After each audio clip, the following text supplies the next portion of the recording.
Hi, rustic buddies. This isn't Kurt, obviously. There's Kurt. We have Brandon. He's back. It's been a while. It's been a while. But you guys we had like 800 views on that video that he was in, so we brought him back.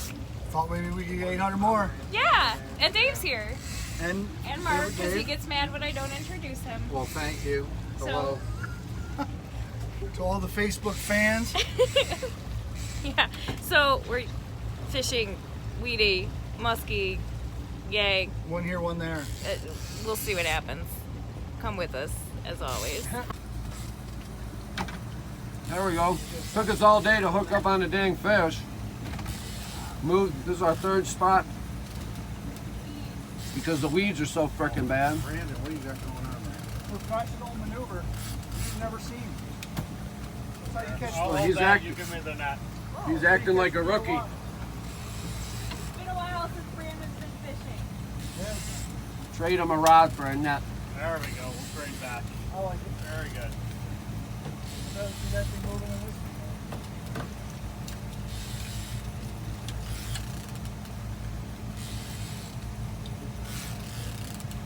It's on a matlock, so. This fish is sponsored by Supernatural Big Bait. Here you go. Yeah, you get that lip of that big bait and it starts to. You got this turned on. Yeah, tanks on. Yep. Let's put baby in the damn thing. Yeah, bring it in already. Yeah, let's hurry up and get this thing in the boat. I'm going to tell you secret words that all charter captains say. Hurry up and get it in, but don't horse it. Yeah, exactly. Hurry up and get this thing in the boat, but don't horse it in. I don't know how that's possible, but It's the rest of them. I see it. It's a catfish. It's a fire tiger. It's a catfish. Not a cat. It's a catfish. I just seen it. It is a cat. No. Yes. It's not? No. Damn it. Catfish by a catfish. It's a very small muskie that thinks it wants to be big. The bait's half the size of the Well, fish. yeah, it's because it's lodged Hey, in we the caught a side. muskie. Quit bitch. It's lodged in the head. God, I tell you, And it's hooked funny. that little guy was hungry. These beautiful fish, though. Purples and pinks all over them. Yep. Looks like a rainbow trout. Here we go. Yeah, bring him right today. Perfect. Well, that's nice. Okay, finally found a fish in an area that wasn't too weedy. Slime 3D effect. There you go. Okay. Craig 3 jumped hours up. later. I don't know if it was that long. 2 hours later. Yeah, 1 maybe hour an later. hour Later. later. Just later. The SpongeBob You can cut. turn the 4 tank on, hours Dave, if you later. want.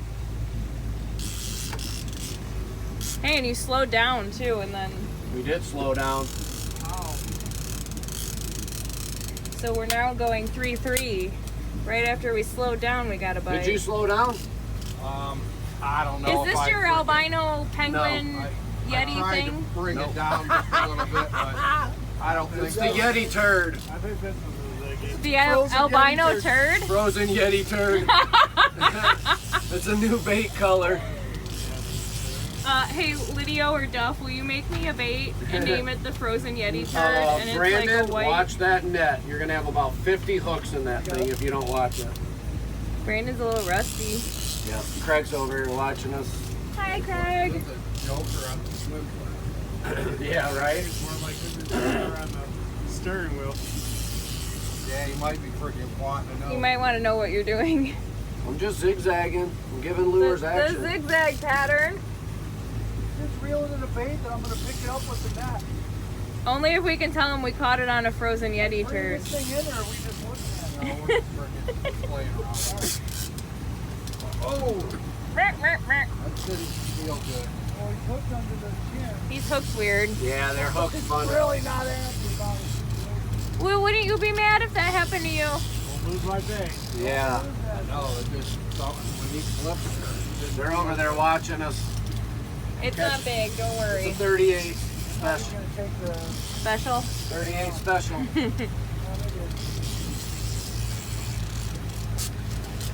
Whoa. It's a little acrobatic. Where are you going, fishy? trying to roll over so it'll come back. There you go. There you go.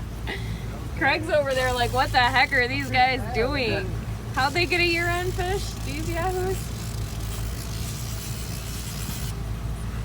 Ah, Damn, how, why do you, oh, is that 007? Male? look! Yay! Muskie in the tank. Whoa. Ooh, 40. Little male. Little male, 40 Little male. incher. 40 incher, 40 and a half. Yeah, we broke 40 inches today. Finally. That's nice. Little guy. Throw it back. And there he goes. Bye. Okay, guys. Hey, sorry for the short video. It was a really, really tough day of fishing. As you can see, we have 2 baits. We caught both of those fish on big baits. We caught one on a fire tiger, which is this pattern in this bait. So, frequently asked question time. What's the difference? Just the body shape and body profile. You know, obviously one's a lot thicker. It's more buoyant of a bait, so it has a little bit more erratic action than the other one. So, when would we use that really bright, obnoxious fire tiger color? Well, we used it when the water was really muddy and it caught a fish. Yeah, low light conditions or super muddy water. Yep. Probably never a bad thing to run in any kind of stained water. We run headlocks and matlocks all year, but we usually once the water gets down around, what, like 50 degrees or so, Yeah. is when they really start wanting the big baits. Bigger So baits, yep. this year we just didn't really have that on Lake St. Clair. It was October 30th and it was still like 53 degree water, and so October kind of was not a good month for fishing. Maybe November will be better. Hopefully we'll do a little bit of November Yep. trolling for you guys. Casting videos coming soon. That'll be the plan. We'll see. Weather dependent. So other frequently asked questions, how do you fish with baits like that? People that aren't familiar with them. It just depends on the activity of the fish and how aggressive they are.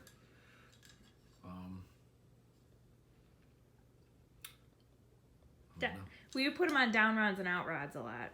Yeah, pretty much. I mean, any board rod, any rod position is good. I like them on the downs and long rods. Keep them closer to the boat. But, you know, on a bigger trolling boat might be a little different than a smaller boat in another lake. But That's what we do with them a lot. That's how we Yeah. catch fish with them a lot. or higher up on the inside board rods, which is still closer to the boat, higher up, you know. It's easier for them to see when it's higher up. How do we fish when it gets cold? Where do we go? Obviously the fish move. And right now they're really scattered because they're not really in fall patterns yet. But typically they move shallower. They move shallow and usually out in front of the river and creek mouths, Yep. You get in, which concentrates all the bait. we get in 10 feet or less of water sometimes. And Yep, 8, fish. 9 feet of water, Yep, 12, 13, you know, depends. yep. And then that's kind of it for the advice, I guess. But we are going to just say this quick little pet peeve tip, I guess, because it's been brought up before on our posts. If you are fishing in a big trolling boat, most of the time in the fall, late fall, we're in close, we're in tight. Everyone's kind of in the same spots because the fish are really concentrated. Yep. If you are in a small trolling boat or a small casting boat, we know everyone wants to get into the same spots. We know everyone wants to fish in the same areas. Be courteous, give room to each other, and please, guys, if you're in small boats, please, please, please do not fly up and stop right in front of a big Lake St. Clair trolling boat. Yep. We can't turn. We can't move quickly. And really, you're just going to create a situation where we might have to cut you off or our board might come real close to you just because we can't move. We're not trying to be jerks. It's just how the boat works. That's just how it is. You know, we want to give you room to fish. We want to fish too. But, you know, we see it happen a lot, and it's happened to us quite a few times this year where someone's blew out of a river or a marina and literally just stopped right in front of us to cast or do Yep. whatever. And Which I understand. If you want to fish that spot, it's fine, but you know, go on the inside or outside of us, and as soon as we pass, move back in. You know, Yep. it's easy to do with the trolling motor, and us in the big trolling boats, we don't. we have his don't have the turning maneuverability. radius. We can't move. We're not trying to run you over. We physically can't. And depending on what else is around, we may not actually be able to turn. You know, if we've got a small opening to try to get through, if someone starts to push their way in, it's just making it harder on everybody else to try to So- get into there. And then now all of a sudden we're getting close to 2 people that we really didn't need to. So it's difficult at times, and we got to try to just work with each other and, you know, try to stay out of each other's way as best as possible. And we want to just- fish. We want you to be able to fish. yeah, we all just want to catch fish, and then it's understandable, but you know, We it's- just want to put that in the video because I think a lot of people that have small boats just don't realize how difficult it is. Especially, you know, I appreciate the fact we have a lot of out-of-state guys that come up and want to fish that have no idea what it's like to fish on a 36-foot boat like that. And it's a kind of a unique thing to Lake St. Clair. So just our advice on fall fishing and just some words of wisdom, you know, just we can all work together. hey, stuff happens sometimes, and it's nothing personal as long as nobody loses equipment Yep. or anything gets damaged. It's all good. You know? Also, it's a good idea to not cast your bait right at someone's planer board. board because you're gonna lose it. You're gonna lose your stuff, as we've had happen. Not even intentionally, but we had someone on land throw a, what even was it? It was like a fake bulldog. He Literally threw it on top of our board, and we can't stop. He lost his bait that day. threw it. Yeah. So Unfortunately, you're gonna lose to 500-pound braided line on a planer board in a boat going 3.5 miles an hour. So that's it for this video. Some fall tips, I guess, for Lake St. Clair and the big supernatural big baits in general. Comment down below. Let us know if you guys have any questions. We'll try to answer them, and hopefully we'll have some November trolling, November casting videos coming up soon too. We'll have some November fishing. Yep, we have one more video on our boat before our boat came out that'll be out in the next week or so. But in the meantime, as always, Stay rustic, my friends. bye.